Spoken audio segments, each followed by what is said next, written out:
할렐루야. 풍요로운 교회를 찾아와 주신 모든 분들을 주님의 이름으로 환영하고 축복합니다. 저는 오늘 여러분들과 함께 눈물의 의미를 깨닫다라는 말씀의 제목으로 함께 은혜의 말씀을 나누고자 합니다.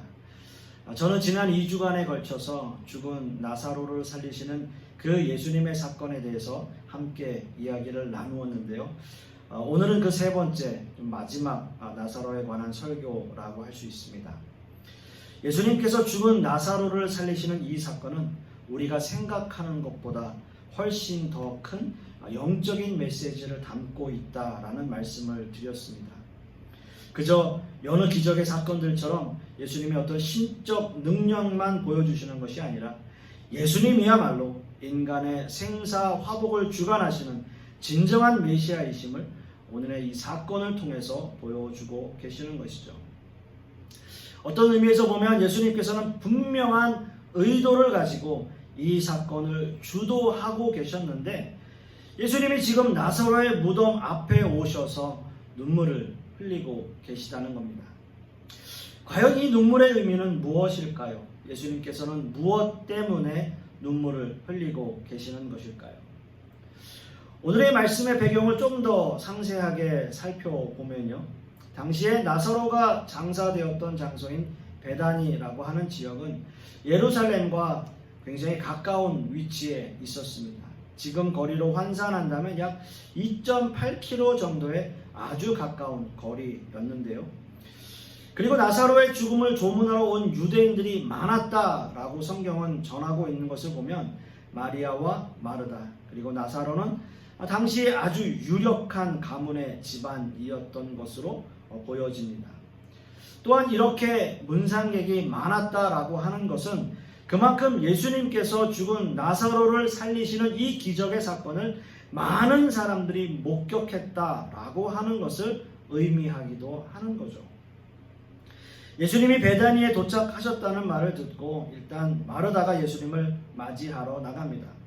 마르다는 예수님을 뵙자마자 주께서 여기 계셨더라면 내 오라버니가 죽지 아니하였겠나이다 라는 말을 했죠. 예수님은 마르다와 부활에 관한 이야기를 나누었고요. 부활신앙을 믿고 있던 마르다는 예수님께서 마지막 날에 나사로를 살리실 것이다 믿고 있었지만 예수님의 말씀을 완전하게 이해하진 못했습니다. 자, 그리고 나서 마르다는 마리아를 부르는 거죠.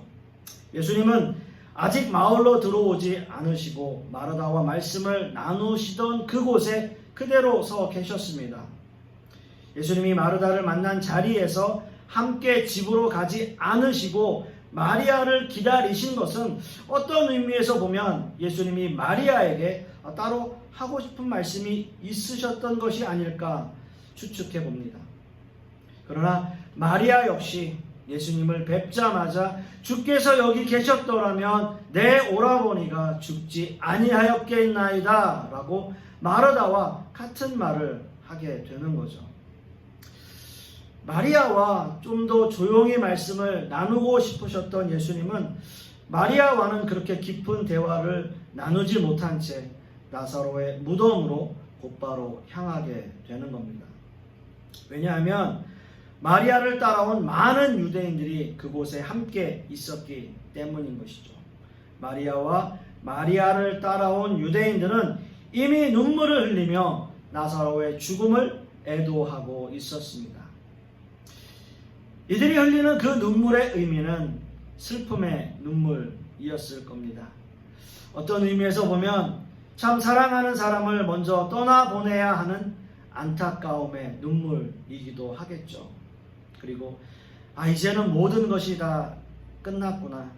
이제는 정말 나사로가 죽어버렸구나 라고 하는 눈물의 의미일 것입니다. 마리아와 마르다의 고백처럼 예수님께서 정말 여기 계셨더라면 나사로가 죽지 않았을 텐데 예수님이 계시지 않았기에 나사로는 죽고 말았다 라고 하는 안타까움의 눈물일 것입니다. 모든 것이 끝난 일이 되고 말았죠.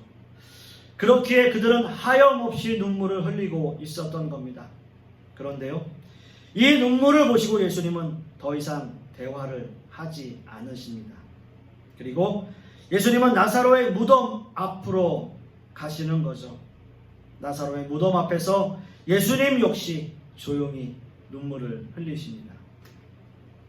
지금 예수님이 흘리시는 이 눈물은 소리를 내지 않으시며 마음 깊은 곳에서 흘러나오는 절제된 눈물을 의미하고 있는 것입니다. 예수님의 눈물을 본 많은 유대인들이 이렇게 말을 합니다. 이에 유대인들이 말하되 보라 그들이 얼마나 사랑하셨는가 하며 그중 어떤 이는 말하되 맹인의 눈을 뜨게 한 이 사람이 그 사람은 죽지 않게 할 수 없었더냐 하더라 라고 말을 해요. 많은 유대인들이 예수님의 눈물을 보고 들었던 생각이었을 겁니다. 아마 우리 역시도 그런 생각을 이 상황이라면 했겠죠. 나사로의 무덤 앞에서 눈물을 흘리시는 예수님을 보면서 이렇게 사랑하시는 나사로를 죽지 않게 할 수는 없었을까? 라는 생각을 하고 있는 겁니다. 사랑하는 성도 여러분, 어떤 의미에서 솔직히 말하면 우리 역시도 같은 생각을 하게 되죠. 나사로를 죽지 않게 할 수는 없으셨을까? 예수님이 그렇게 사랑하시는 나사로를 죽지 않게 하실 수는 없으셨을까? 라는 생각이 계속 듭니다. 그렇다면 예수님께서 지금 흘리시는 이 눈물의 의미는 무엇일까요? 정말 예수님은 죽은 나사로를 보고 너무나 안타까운 마음에 눈물을 흘리시는 것일까요? 아니면 지금 늦게 오신 것을 후회라도 하시면서 눈물을 보이고 계시는 것일까요? 저는 오늘 여러분들과 함께 예수님이 흘리신 이 눈물의 의미를 두 가지의 주제로 함께 은혜의 말씀을 나누기를 원합니다. 첫째로 예수님이 흘리신 눈물의 의미는 인간들을 향한 비통함의 눈물이셨습니다. 오늘 우리가 읽은 본문 요한복음 11장 33절을 다시 한번 보시겠습니다. 예수께서 그가 우는 것과 또 함께 온 유대인들이 우는 것을 보시고 심령에 비통히 여기시고 불쌍히 여기사라고 말씀하고 있습니다. 예수님은 이 사건으로 많은 사람들에게 무엇을 기대하고 계셨을까요? 예수님은 아마도 이 사건을 통해서 인간의 생명을 주관하시는 진정한 메시아이심을 확실하게 보여주시기 원하지 않으셨을까요? 그러나 마르다와 마리아 모두 예수님을 보자마자 이렇게 이야기합니다. 예수님이 여기 계셨더라면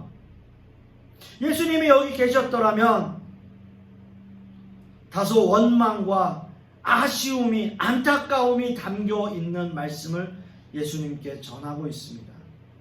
그리고 예수님은 마리아와 마르다를 따라온 사람들이 함께 우는 것을 목격하십니다. 마리아의 울음은 나사로의 죽음을 슬퍼하며 우는 것입니다. 그리고 예수님이 나사로가 죽기 전에 오시지 않은 것에 대한 아쉬움과 안타까움의 눈물도 섞여 있었을 것입니다. 이런 모습을 보시며 예수님은 심령의 비통함과 불쌍히 여기시는 마음이 들었습니다. 여러분, 여기서 비통함이라고 하는 단어의 의미 속에는 분노로 인해서 말처럼 또는 소처럼 콧김을 내뿜는다라는 의미를 가지고 있어요. 아주 격한 감정을 의미하는 단어라는 거죠. 여러분, 이 단어는 요한복음 11장 38절에도 똑같은 단어를 사용하고 있는데요. 이에 예수께서 다시 속으로 비통히 여기시며 라고 쓰여졌을 때 여기서 비통히도 역시 같은 단어를 사용하고 있는 겁니다. 마치 말이나 소가 분노해서 콧김을 내뿜는 것 같은 분노를 이야기하는 거죠. 격한 감정을 이야기하는 겁니다. 예수님의 말씀을 이해하지 못한 것에 대한 그 감정이 예수님께서는 격해지신 거예요. 이 분노는 어떤 의미에서 그 자리에 함께 있던 사람들 뿐만 아니라 온 인류를 향한 인간의 모습에 대한 분노를 의미하는 것입니다.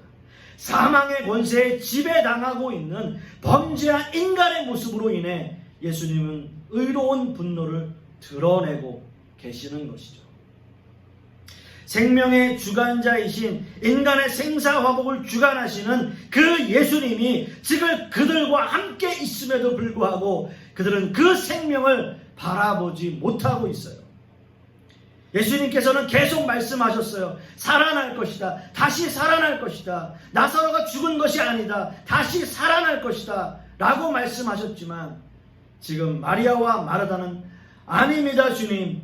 이미 죽었습니다. 죽은 지 사흘이나 되었습니다. 그리고 그의 시체에서 썩은 냄새가 나고 있습니다. 라고 말하고 있는 거예요.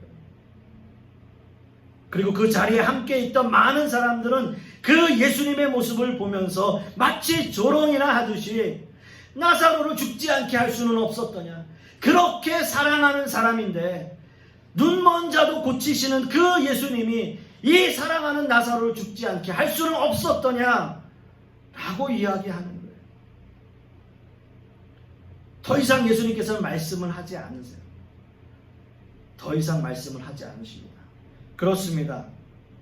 예수님의 눈물은 사망의 권세에 지배당하고 있는 그 인간들의 상태에 대한 처절한 분노였던 거예요. 생명의 주관자 되시고 인간의 생사화복을 주관하시는 메시아이신 그 예수님이 직접 말씀을 하셨는데 어둠의 권세에 사로잡혀 있는 인간들은 이 생명의 빛을 이해하지 못하고 있어요. 믿지 못하고 있는 거예요. 요한복음 1장 4절 5절 말씀에 그 안에 생명이 있었으니 이 생명은 사람들의 빛이라. 빛이 어둠에 비치되 어둠이 깨닫지 못하더라.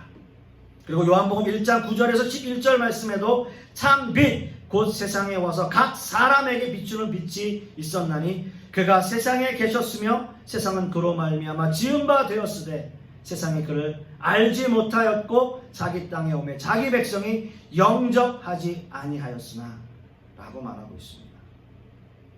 예수님을 영접하지 않은 그의 백성들. 사랑하는 성도 여러분, 저는 지금 이 사건 속에 있는 사람들의 그 모습 속에서 과연 지금 우리가 살고 있는 이 시대의 신앙인들의 모습, 그 모습을 바라보게 돼요. 그리고 이 시대의 교회와 세상 사람들의 모습을 한번 바라보게 됩니다. 더 그런 마음이 들어요. 우리의 생명을 구원하실 예수님이 지금 우리와 함께 있는데 정작 예수님을 믿지 않는 사람들, 그리고 지금 이 시대의 교회와 성도들을 바라보면서 수군거리는 사람들, 지금 이 시대의 모습과 너무나 흡사하지 않습니까? 이제 교회는 세상 사람들에게 더 이상 영향력을 미치지 못하고 있습니다. 아니, 영향력이 아니라 지금의 이 시대는 참 민폐를 끼치고 있어요. 어떤 면에서는 일반 단체들보다도 더 부끄러운 모습일 때가 너무나 많아요. 교회를 다니는 교인들 역시 마찬가지. 교회를 다닌다는 것이 나에게 더 이상 영향력을 주지 않아요. 교회 안에서는 신자인 척 하지만 우리는 세상 사람들보다 더 세상적으로 사는데 아주 익숙한 능력을 가지고 있습니다. 이제는 세상이 우리를 욕하는데도 참 많이 적응이 되어 있어요. 아무리 세상이 수군거려도 이제 우리는 그러려니 그렇게 둔해졌어요. 여러분 어떻습니까? 이 시대의 교회의 민낯을 그대로 우리는 보는 것 같습니다. 그런데 중요한 것은요, 그런데도 이러한 세상들 속에서, 이러한 세상을 향해서 딱히 반론을 제기할 수 없는 그런 것이 저는 더 안타까운 것 같습니다. 예수님께서 흘리신 눈물의 의미는 무엇일까요? 예수님은 세상 모든 인류를 향해서 눈물을 흘리신 거예요. 변하지 않는 우리의 죄된 모습 때문에 예수님이 그들과 함께 계셨고 예수님은 계속 다시 살아날 것이다, 나사로가 다시 살아날 것이다 라는 말씀을 하시지만 지금 그들은 아닙니다. 이미 죽었습니다. 죽은 지 사흘이나 되었습니다. 그리고 더더군다나 시체에서 이미 썩은 냄새가 나기 시작합니다 라고 계속 외치고 있는 거죠. 생명의 주관자 되신 예수님이 함께 계심에도 불구하고 예수님을 믿지 못하는 무지한 백성들 때문에 예수님은 눈물을 흘리고 계십니다. 그리고 이 시대의 교회를 보시며 예수님은 눈물을 흘리실지도 모르겠어요. 예수님은 지금 이 시대를 향해서도 말씀하실 거예요. 교회를 향해서, 성도를 향해서 살아나야 된다, 살아나야 된다, 살아날 것이다 계속 말씀하시며 눈물을 흘리고 계시는데 이 시대의 교회는 계속 말해요. 아니요, 아닙니다. 우리는 이미 죽었습니다. 우리는 이미 죽었습니다. 썩은 냄새가 납니다. 교회에는 복음이 사라졌습니다. 이미 교회에는 예수 그리스도가 없습니다. 이미 교회에는 십자가가 없고 이미 교회에는 복음이 없습니다. 교회는 이미 세상의 비난에 무감각합니다 라고 말하고 있는 것 같아요. 사랑하는 성도 여러분, 예수님이 흘리신 그 눈물의 의미를 우리는 다시 한번 생각해 볼 필요가 있겠습니다. 예수님은 결코 나사로의 죽음을 두고 눈물을 흘리신 것이 아니에요. 안타까워서 그런 것 아니에요. 후회스러워서 그런 것 아닙니다. 예수님의 눈물은 사망의 권세에 사로잡혀 괴로워하는 그 죄된 인간의 모습으로 인한 눈물이었어요. 바로 저와 여러분을 위한 눈물이에요. 예수님은 죽을 수밖에 없는 우리를 살리시고 우리에게 영원한 생명을 주시는 분이세요. 이게 복음이에요. 이것이 진리입니다. 이것이 예수님께서 나사로의 무덤 앞에서 흘리신 눈물의 의미입니다. 저는 간절히 소원합니다. 예수님의 눈물의 의미를 우리는 깨닫기를 소원합니다. 그래서 이제는 더 이상 우리와 이 시대의 교회 때문에 예수님을 십자가에 다시 못 박고 예수님이 눈물을 흘리게 하지 않는 그러한 교회와 성도님들의 모습이 되기를 간절히 소망합니다. 이것이 지금 우리가 해야 할 일이에요. 이것이 지금 이 시대의 교회가 해야 할 일입니다. 사랑하는 성도 여러분, 예수님께서 우리에게 말씀하세요. 다시 살아날 것이다. 다시 살아날 것이라고. 여러분, 그 예수님의 말씀을 간절한 마음으로 붙잡으십시오. 이 시대의 교회가, 그리고 이 시대의 성도가 다시 살아날 것이라는 그 말씀을 믿고 의지하십시오.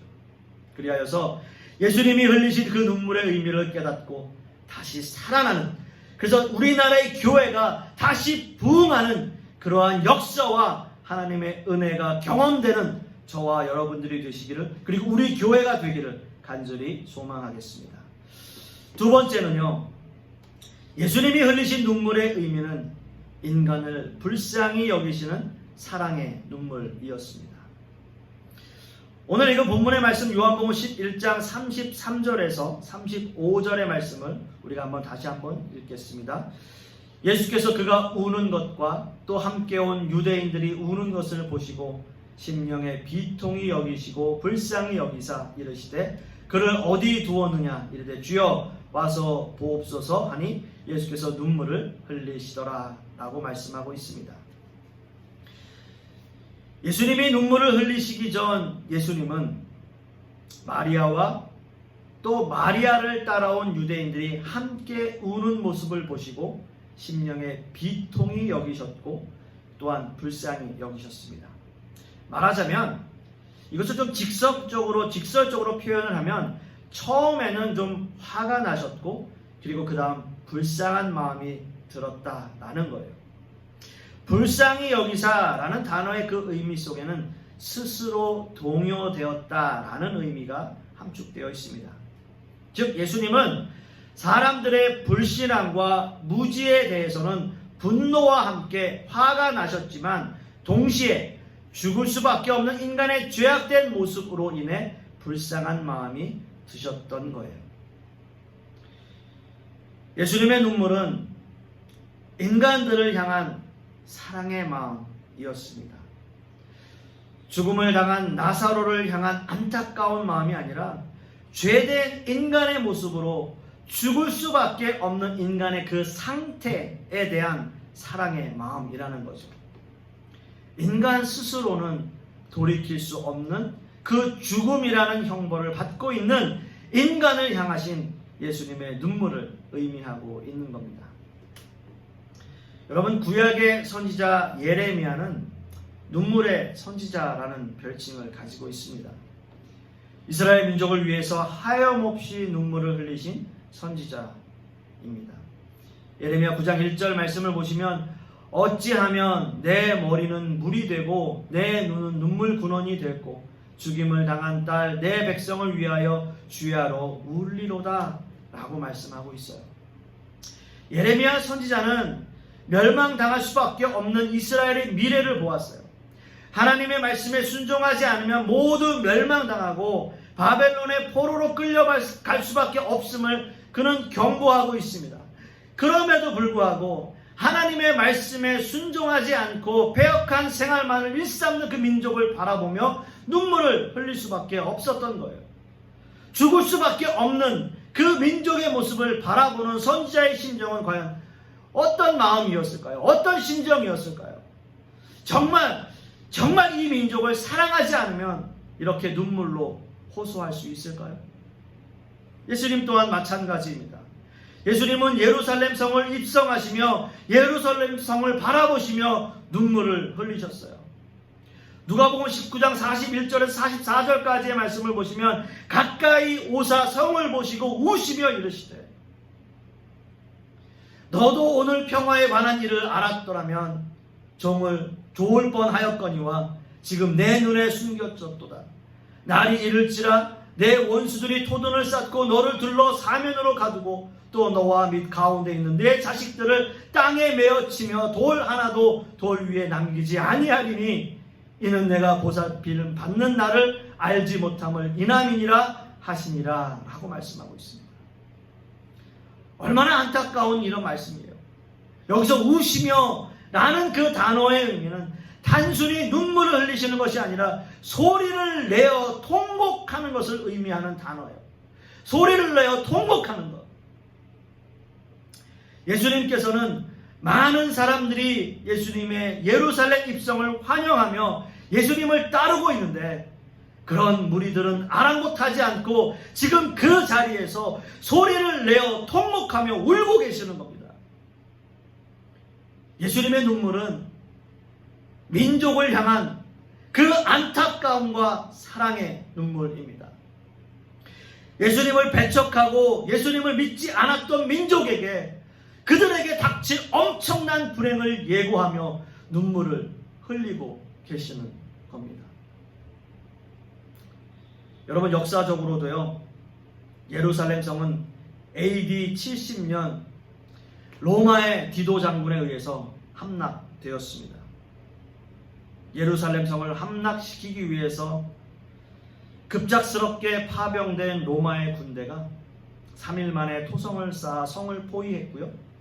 그 당시에 유월절을 지키기 위해 예루살렘 성으로 모여든 100만 명이 훨씬 넘는 유대인들이 성 안에 갇혀서 기근과 질병으로 죽어갔던 것입니다. 예루살렘 성전은 그 흔적을 찾아볼 수 없을 정도로 완전히 파괴됩니다. 이런 모습을 이미 알고 계셨던 예수님은 그 예루살렘 성을 바라보시며 눈물을 흘리실 수밖에 없었던 거예요. 아니요, 통곡할 수밖에 없었던 거예요. 마치 시한부 선고를 받은 자식을 바라보는 부모의 심정이었을 것입니다. 얼마나 마음이 아프셨을까요?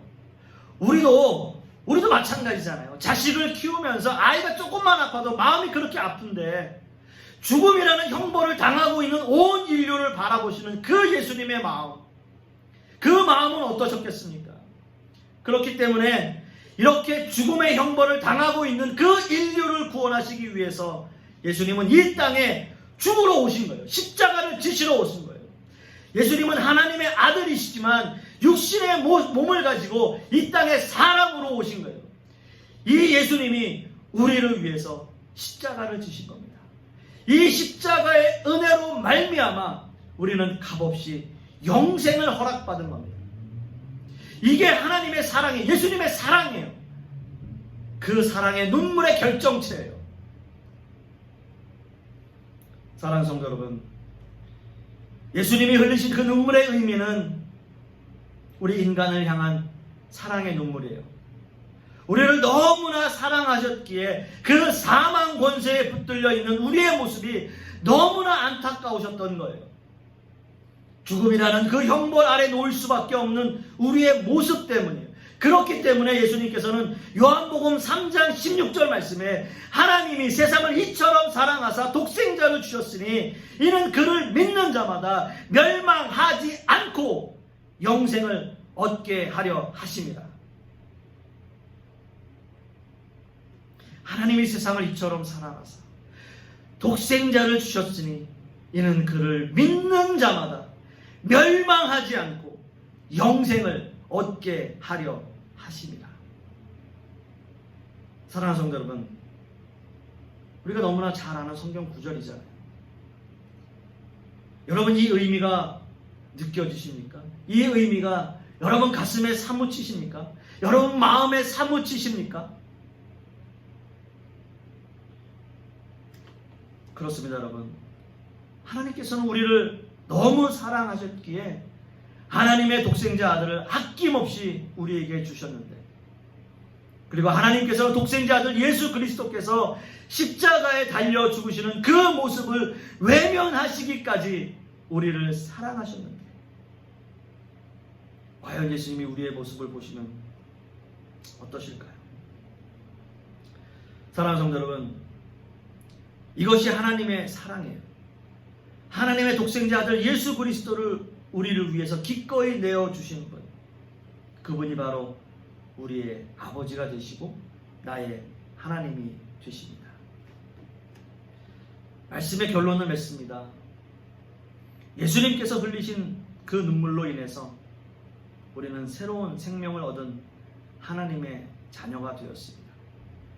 그렇기 때문에 이제는 더 이상 우리는 세상을 내 마음대로, 내 뜻대로, 내 생각대로 살 수만은 없어요.